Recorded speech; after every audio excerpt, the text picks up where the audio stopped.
Well, hello there to all my BC WrestlePod nerds out there, and welcome to this is our second episode, but I am still excited. But welcome to the Velvet Riot, your Pro Eve Battle Girls Riot Wrestling post show here at BC WrestlePod. My name is Mikey, and I am El Jefe of BC WrestlePod, and joining me this evening is my co-conspirator of the Velvet Riot in Mr. Benny the Bear, who I am happy to have you here, friend. Always happy to be here to be talking about Eve Riot Girls of Wrestling. Uh, let's rock and roll, shall we? We shall. Now, just a little bit of a disclaimer. Uh, I was trying to, I scoured the internet to find all the match cards. I could not. So you're just going to be staring at this lovely picture of Megan Bain and Sire Reed for the whole entire show. And then as I was pulling up results right now, I found a website that had it. So good to know for future references. But it's all good. I'm really excited to get into this show though. But before we do, a little bit of housekeeping, if you will. If you are new to BC WrestlePod, well, welcome. We're glad that you found us. But we pretty much go live at this point every single day of the week, and that is especially true starting this week because Hell Week is upon us from the wrestling world, but in a fun way because there's a lot of wrestling that we get to discuss, and I will be talking all about that at the very end. But if you're looking for something a little bit more self-contained and more on the not committing hours upon hours of watching weirdos talk about wrestling, but would you not want to watch weirdos talking about wrestling? Because it's great. Our social medias at BC WrestlePod has the report cards that kind of give you a quick synopsis of the results and our thoughts on the weekly shows, the pay-per-views. This morning, I just posted the AEW Dynasty report card, and so you can read that. But it also, we do prediction stuff, we do clips of the lives. It is a grand time over there. So you can pick your favorite social media site, follow us at BC WrestlePod. We also have merch for available for purchase at our shop, bcwrestlepodshop.fourthwall.com. Last but certainly not least, we pay for a lot of stuff. So we got a coffee bot, a little coffee friendo that will be popping into the chat ever so often if you want to feel like to donate to us, but no pressure because we know economic times are tough out here. Alrighty, let's get into it because we got lots to talk about. Lots of good setups in this particular show, which makes me excited for future shows, especially now that we are in the era of the Session Moth Martina, which we're gonna get into when we get there a little bit later. But this was a fun show for sure. Again, this showcased a lot of great stuff. So let's get into it, shall we? So we are going to kick things off, though. We're going to kick things off with our first match of the entire afternoon, morning, night. It was in the morning when this was airing live on Friday. So, uh, but anywho, we kick things off with a really fun match that I was looking forward to when it got initially announced a couple weeks ago. And we saw, of course, one of our favorites, Miss Anita Vaughn, which we love her, and she is fantastic. Take it on Ring of Honor's very own Miss Billy Starks. Oh my gosh, I was so happy to see Billy here. I love her so damn much. But honestly, yeah, this was just spectacular. Of course, this was really fun to see Billy travel all the way to the UK to take on Anita Vaughn. Um, Definitely fun to see Anita Vaughn use a lot of her power to kind of just throw Billy around and keep her Mm. grounded early in the match. Um, to kind of keep Billy from using her speed and her high flying moves, which was also a lot of fun to see. Uh, and every time that Billy in this match tried to get some offers in, she was just met with a forearm from Vaughn, which was really, really solid. And I love that. But of course, it wouldn't be a wrestling match if we didn't see a comeback. And boy, Billy did come back with the swanton, but Vaughn kicks out. Vaughn continues to be dominant against Billy Starks with her power. She goes for a black hole slam, which Billy, counters it into a crucifix pin for the win, which we love to see. Um, I thought this match was a lot of fun, and this is definitely a really good showcase for Anita for sure. And then, of course, Billy coming through to take a beating, and she persevered to get the win. So, Benny, what did you think of our opening match between Vaughn and Starks? I like this match a lot. Um, there was it was very evenly paced, uh, uh, evenly matched, right? Like Billy Starks is a really great ragdoll babyface. Like she just really makes you feel for her when she's being tossed around. And Anita Vaughn is really a great heel. Like she's just uh, she's gonna stand in your face and smash you in the face, you know. And for two young wrestlers, like this was an impressively a great match, because these even though they're uh, young in their careers, they both have had a ton of experience, and uh, even Billy looked shocked at the end that Anita didn't kick out. Oh, most definitely. We gotta love it. And I agree with you. I think Billy makes herself really fun to be kind of like this ragdoll of an opponent, especially when she goes up against very powerful, power-based wrestlers, which is a lot of fun to watch. And honestly, I kind of want to see more Billy here in Eve or even get reps in other places around the UK because I think it would be great for her repertoire of things as well. So this was a lot of fun. Uh, Again, Billy starts with the crucifix pin for the win. So afterwards, we get into our second match, which was a nice little tag team match. Which, my God. So of course we have the team of Chantel Jordan and Alice Inc., also known. I made sure to write down the tag team name as Euro Smash. So we gotta love them.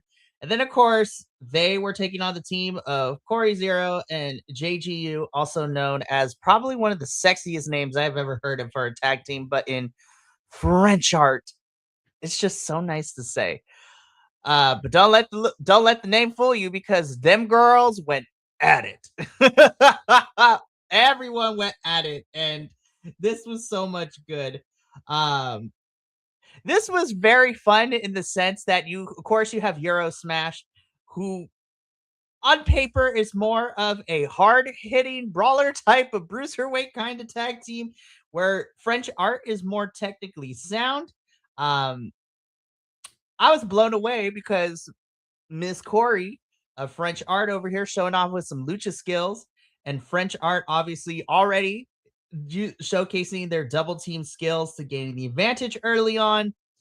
Alice's striking game, when she strikes them girls, I'm just like, oh my goodness.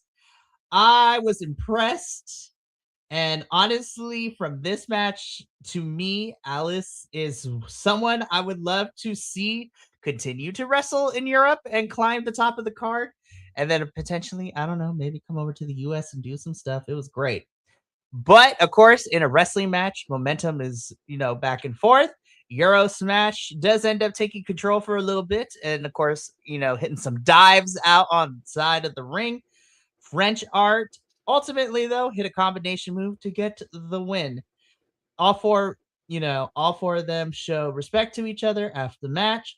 Um, I'm gonna be honest. I kind of want to see more Euro Smash in uh Eve, but honestly, French Art are absolute stars, and honestly, I am kind of excited to see them climb to the top of the tag team division. So they are so good. I've become a big fan. I've become a bigger and bigger fan of French Art the more I see them. But Benny, so now that I wanted to like to hear from you, what did you think of Euro Smash versus French Art? this was amazing. For two teams that technically are new to teaming together, this this match really kicked ass. Like I remember, like the first, I think it was like uh, not when it first started off, but the first tag and switch of opponents. Like I think it was Chantel Jordan and Corey Zero, and like they just did like the RPD Jerry Lynn spot, and I was like, oh my god, I'm in. And this that stuff friggin' ruled, man. Like I really like the French art are really great, uh, really great heels. Like they cut off the ring really early on and just sort of never relented. And uh, you're right that Alice Inc. She is something else, man. And Chantel Jordan, I've seen her around Eve, and she's amazing. Like very technically sound. Like got some really great high arcing bridges, you know. And man, to be honest with you, since I've been watching Eve this year, um, uh, honestly, like I'm still new to it as well. But like I've got two matches from French Art on my match of the year list already. So French Art is such a good team, man, and I'm in the same boat. I'm excited to get to know more of the Eve roster. I mean, I'm familiar with some of these girls already because of other promotions that we cover here, but I am always here to learn more and to become even more fans of more wrestlers, especially in the women's wrestling in general. Like, we need that, honestly. definitely, and the UK is sort of just booming right now. UK and Europe for women's wrestling. Thank you, Mercedes, for shining a light on that. Seriously. Oh my goodness. But yeah, French Art pick up the win over Euro Smash. Can't wait to see more of both teams late, in the future. Alrighty, so let's get into our third match of the evening, which not only was a lot of fun to watch, but there was also some plot development afterwards that we're going to get into. But it is the picture that is on our screen right here, which of course is AEW AEW's the Megasis Megan Bayne taking on Sapphire Reed. Um, this match was definitely a clash of styles, but my god, it was so much fun. And it was really fun. I'm just gonna say this: the whole entire match, it was really fun to see Sapphire kind of be able to eventually break down Megan Bayne and her Megan Bayness, if you will, because Megan is not a tiny woman. No, no, no. She is. We're far enough in. Megan Bayne is literally a shit brick house. Like I was like, Lord help her. But it was really cool to see Sapphire hit Megan with a drop kick through the ropes to the outside. She gets the advantage, but of course, Bane is so powerful that it only takes like one move to completely change the momentum back to her side, which was a lot of fun to see.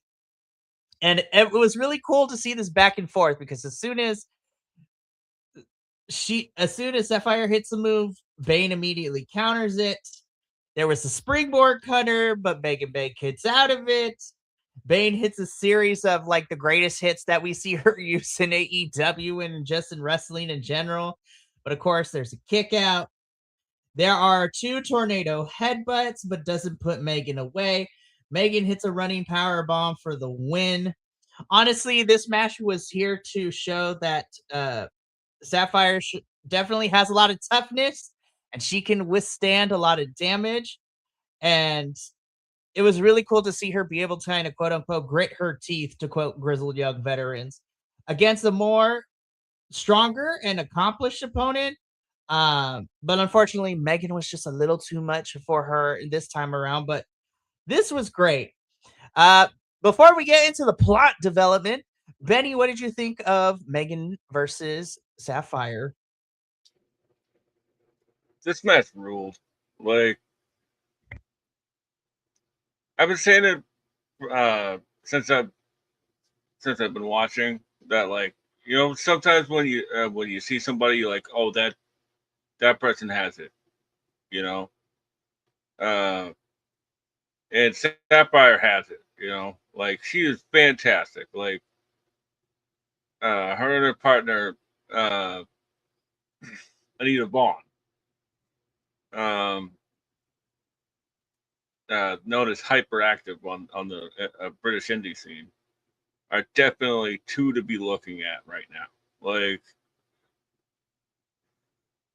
and what is it like those headbutts that she had? Like first one was just like sort of like jumping into her, and then like jumping into Megan, and then like the second one, like because she did like a series of three, all great things coming in threes, uh, a cup of tea, cup of coffee, a toupee. But I digress. Um, you know, like she does like the third one up to like this the first rope, and like I was like that's just simply amazing. That and Megan, uh, much like we were talking about with Billy Starks, Megan has been putting in the miles for several years now, and it's paying off because she's probably one of the best women's wrestlers on the planet right now, and she can cut a damn good promo. Did you see that promo that she cut on was it Siri for uh, the Stardom title Yep, or NJPW? yep. I so good. The promo is really good. And also, side note, I'm really excited about that match at Grand Queendom. Yeah, I am all about that. And like the last thing I want to say is that like Megan had one of the best running Liger bombs I've seen in a long time, probably since Jushin Thunder Liger. you know? It's so devastating. It's so good. Oh my goodness, honestly. So, yeah, this match was great. But let's talk about this plot development, shall we? Because Megan leaves, Sapphire's in the ring. And after the match, we have, of course, Rio and Alexis Falcon kind of come out to cut this promo. Um, they're basically playing the Mean Girls. you know, they are calling Sapphire out, saying her that she, basically blaming her for the Eve, Rio losing the Eve championship, and then like letting Session Moth Martina become the champion and all this nonsense. And Sapphire gets a little bit, well, quote unquote, spitfire, and she fires back, which then, of course, has Rio and Alexis Falcon bring out, the other girls that were part of the team in that big old brawl during the main event of in that match in Wrestle Queendom. So, of course, Rio and Alexis, they bring out Lucy Sky, French Art, Anita Vaughn, and Molly Spartan. Sapphire basically calls everyone out on their mess, be like, she beat you, you didn't even get to compete. And so it looks to be a group beatdown, but Anita Vaughn is like, no, we ain't gonna do this. And so Anita ends up backing up her tag team partner. The group attacks Reed and Vaughn, but as the beatdown is happening, the Mean Girls are run off by Session Moth, Martina, Euro Smash come back out, and Melissa Fierce is also out as well. So with lead pipes in hand. And so with everything that is said and done, after the girls are checked on, Anita Vaughn and Sapphire Reed leave together. So honestly, it could hint at the fact that we might get to see Hyperactive as a tag team in Eve, which makes me excited. I love Hyperactive. Yeah, same. I like this little bit here because like it's set up what would come later, and you see, a babyface turn doesn't have to be like uh, over exaggerated, right? Like it could just be Mm-hmm. like a heel sticking up for their friend. And man, that Rio, uh, is man, she's so great.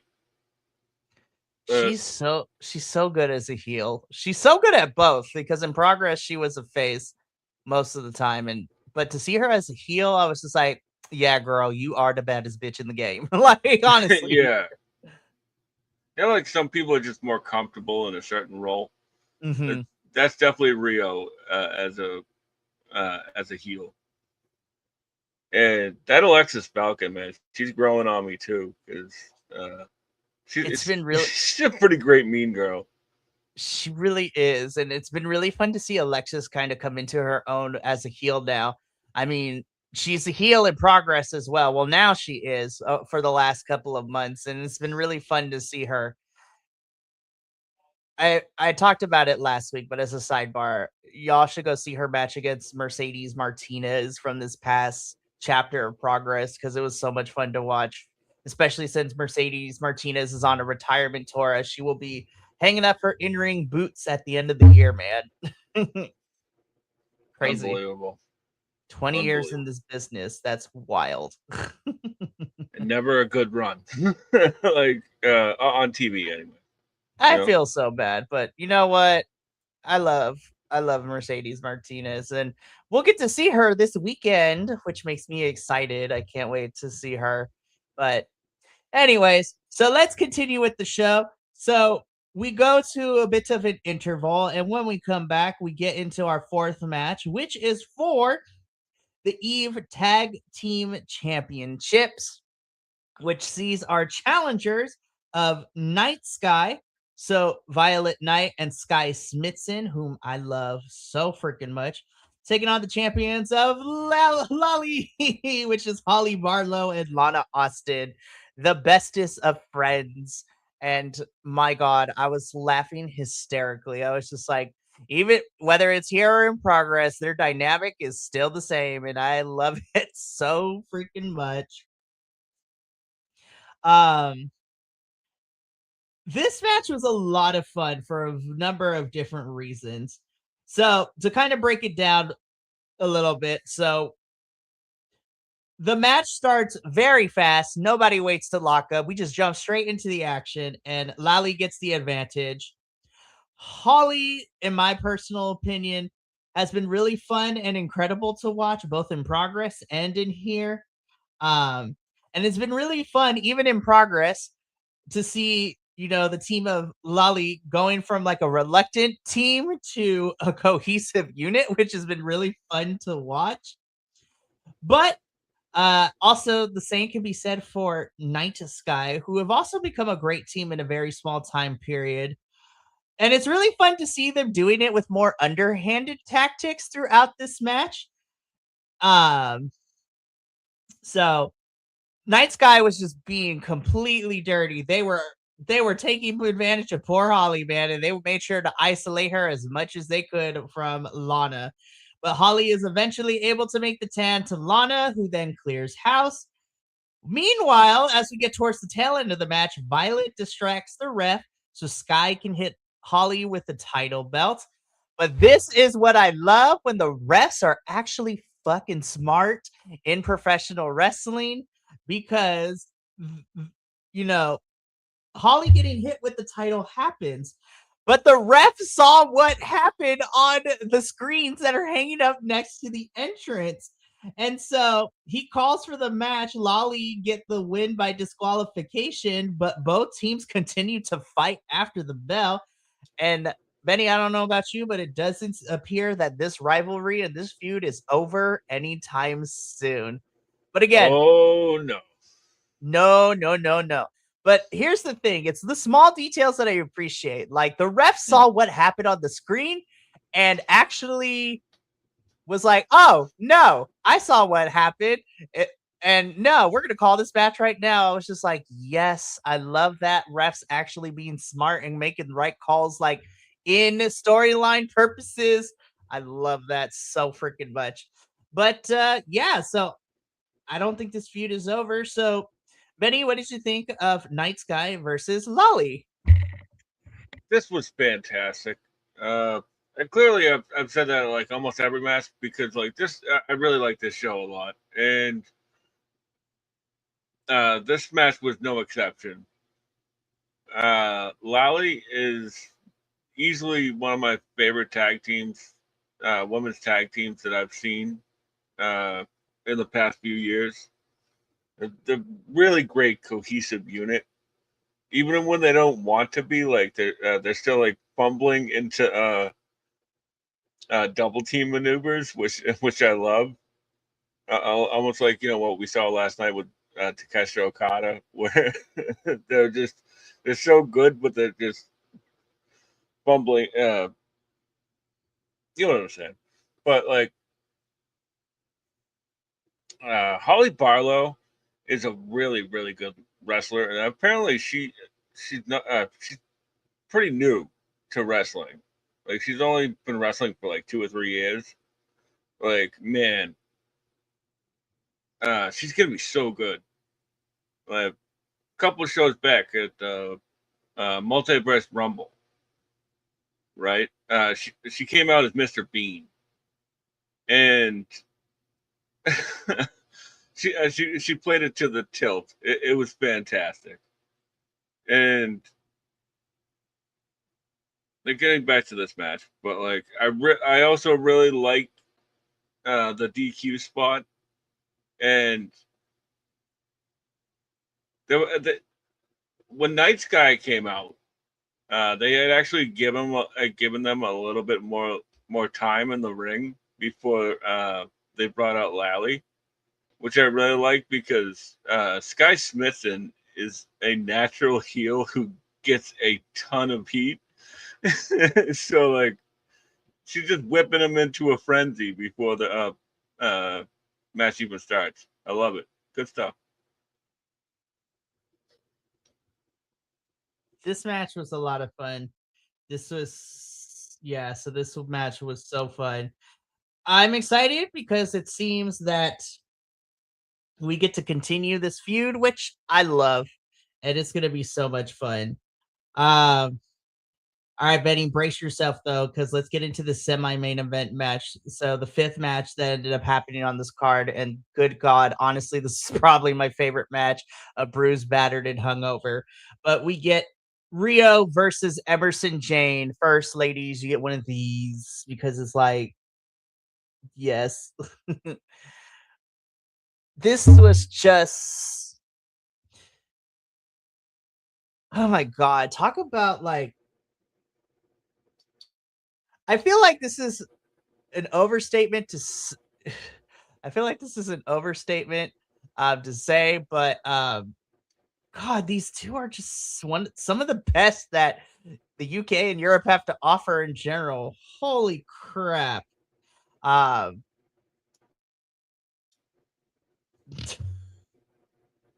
this match was like at the same time. Okay, let me just start here. It's been really fun, even though this is the first show after Wrestle Kingdom. Like you could tell from the plot development that we got earlier in the show to this match that Rio has become more fierce and miserable at the same time since losing the title. And this match was amazing.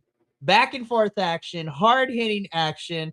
At one point, Rio drops Emerson with a muscle buster, but Emerson ends up kicking out of it. I've said this, but Rio to me is like one of the best wrestlers in Europe right now. But at the same time, Jane is one of the toughest, which is great. Emerson ends up hitting a Spanish fly, followed by a gato bomb. Rio kicks out of that. Emerson dives to the outside, but Rio moves and Rio hits her with a chair. I was like, oh, good God. Then Rio hits a package pile driver on the ring steps. I was like, oh my God. I could not. And it will be another package pile driver that would get Rio the win.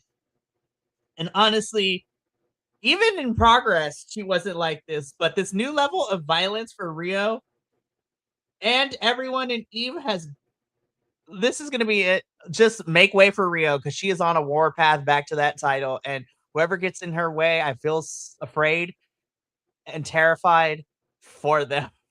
But my God, what a match! Holy crap! This is definitely my favorite match of the Bruised, Battered, and Hungover. But I could continue to gush for hours. But it's not just me here. Benny, what did you think of Rio versus Emerson Jane? I agree.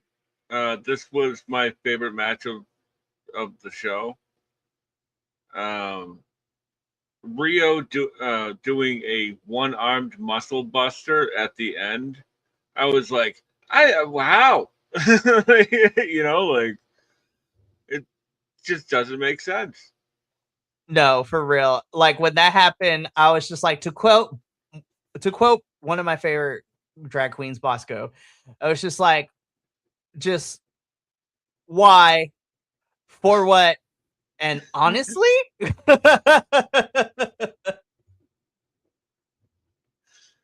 Oh man, Rio got some nasty rope burn at one point. Like it was just like it's a giant mark on her side, and like that steel step spot like was pretty brutal looking. Like,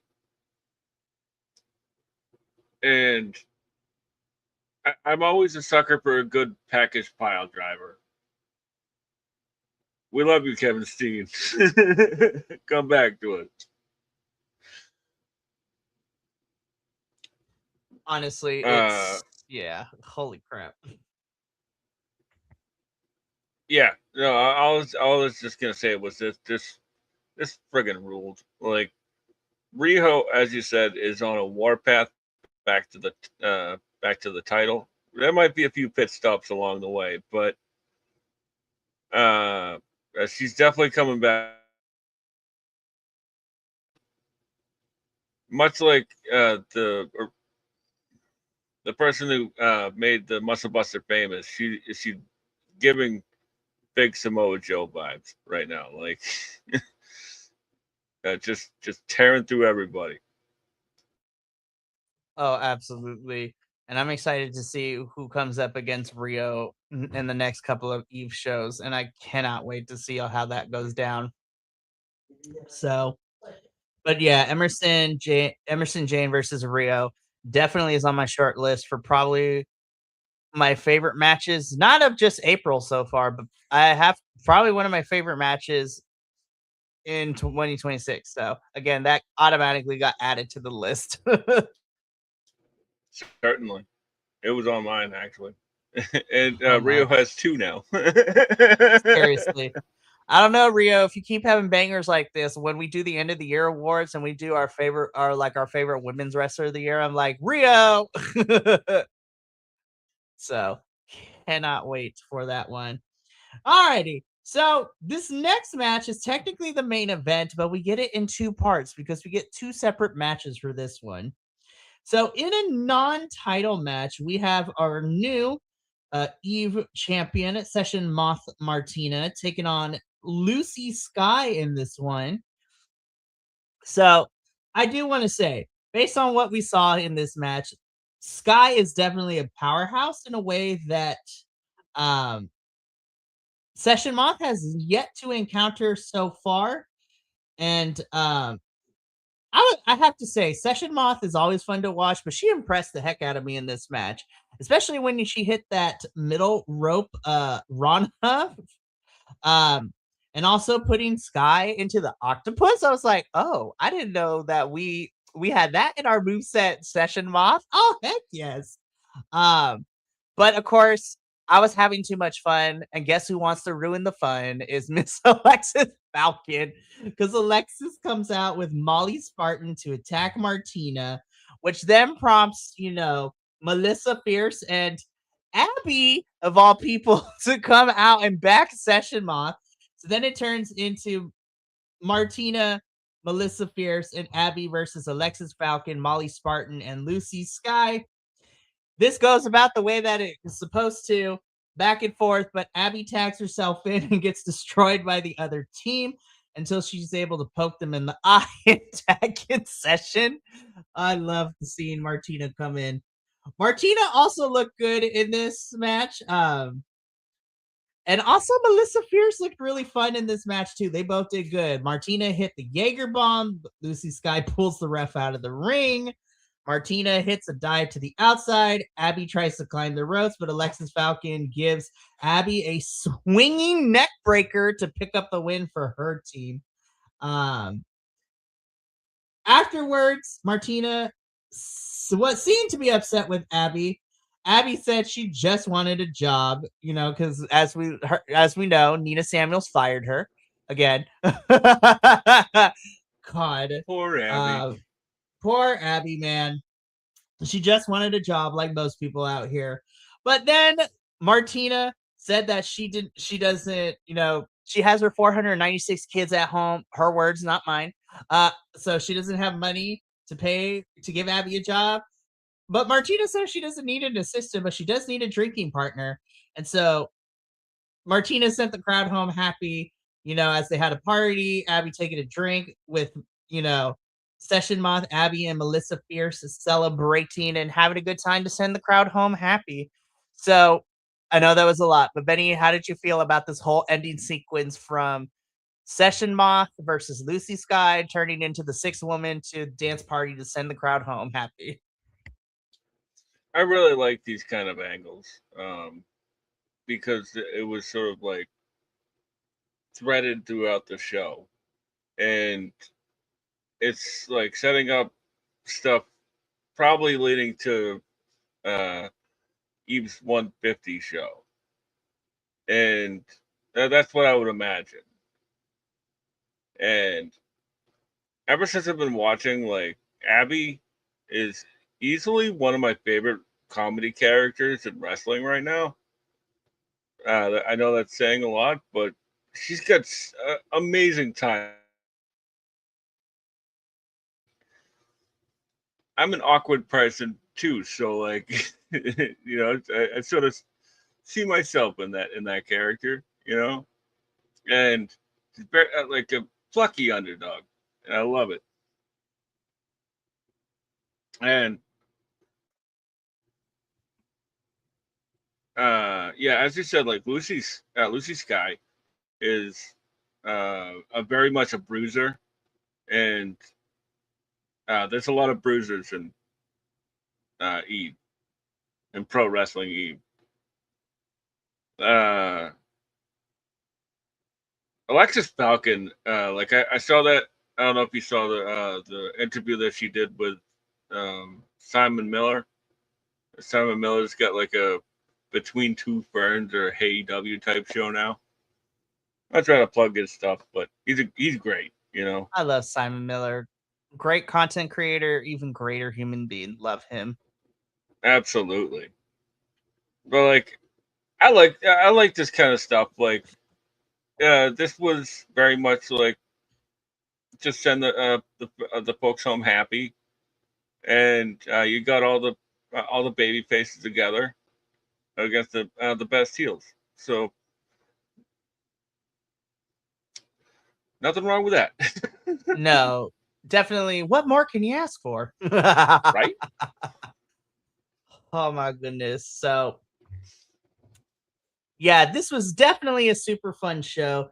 And it definitely, with the show, it definitely built up new factions.